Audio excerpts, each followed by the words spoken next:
Speaking of a club that isn't too thrilled with the cash that they're getting, Rangers, John Bennett has slammed them for player trading losses. When does it become supremely important for them to start turning a profit on players? Yesterday. It becomes very important for Rangers to do something quickly. They're gradually they're quickly becoming a club that's going to be in crisis very soon. They've got, I think, a pretty tough draw coming up in the qualifiers for Europe, and that cash is crucial for Rangers. And the player trading strategy has not been as successful as obviously Celtic, and that's what they're always compared to. You can't help it in Glasgow. They're always compared to Celtic. So that's just the issue. Celtic have had great success, particularly from overseas players who've come in internationally and gone on to be sold on for some decent profits. Rangers have not been successful in that. So it's a big area. That plus on the pitch right now, it's, say, some very big red lights flashing at the moment around Rangers. For sure. You mentioned, obviously, they have some massive matches coming up in the Champions League qualifiers, hoping to beat Dynamo Kiev and make it to the Champions League playoffs. How much money and income do they get if they do make it into the Champions League? And how vital is that to this season and future seasons for Rangers fans? Well, it's crucial. They've got a shortfall, really, in terms of being able to put a very competitive European squad on the pitch.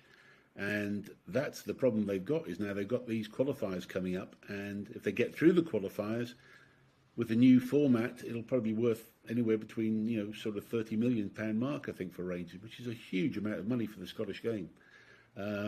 Look, it's a big problem, and it's got to be addressed in some way. We know the issue around Scottish football is that you've got to have a squad suitable for European football right at the start of the season. And then if you get kicked out, then you've got the cost of a squad that has to play in Scottish football for the rest of the season. We all understand the problem, but it's just not being addressed properly, and it hasn't been addressed for the last few years. Clement's got his hands full, and, as I say, if they get kicked out of Europe early, there's going to be another day of reckoning coming pretty quickly for Rangers in terms of fundraising.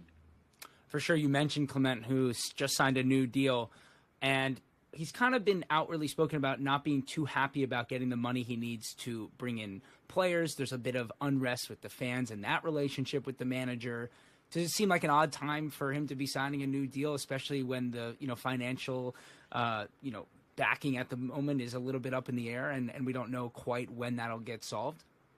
Well, I think the board had to keep him there. They really had to keep the manager there. I think having another manager search going on and a change of manager and a change of players, etc., would have been fatal for Rangers. So I think they had to keep Clement at all costs, and that's what they've done. But there's no doubt. I mean, I don't think he's necessarily getting the blame. It's the board getting the blame. Certainly around the stadium issues and the whole real pantomime about Ibrox not being ready in time for the season.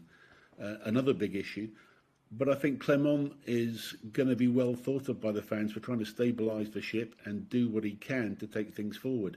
If they lost another manager, I say that could be a really serious issue for them.